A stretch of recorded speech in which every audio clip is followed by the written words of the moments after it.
As ECPS teachers head back to the classroom, there's 2 new attendance settings that will go into effect. We have more on the latest changes. Attendance update, early attendance is now disabled. Let's take a look.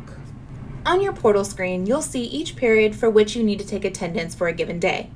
We'll click on this portal alert for 3rd period and it'll navigate us to that attendance screen. However, since we haven't reached the time of day on the bell schedule for this period, we'll see the alert at the top that I cannot take attendance for this period until the designated start time. You'll see that all of the options have been removed from the right-hand side until that start time begins. You won't be able to save or make any changes here. This helps prevent taking that early attendance and make sure that we have more accurate records. Attendance update.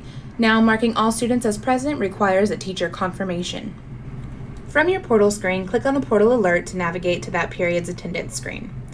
Here, you'll see that all students are defaulted to present. If no changes need to be made and all students are truly present in the class period, click the red Save button and you'll see a new confirmation box appear. This is to confirm that all students are truly present and in attendance. If this is accurate, press Yes. Your attendance is now saved. And this has been your breaking news with your ECPS Student Data Team. Be sure to subscribe to stay up to date with all the latest information.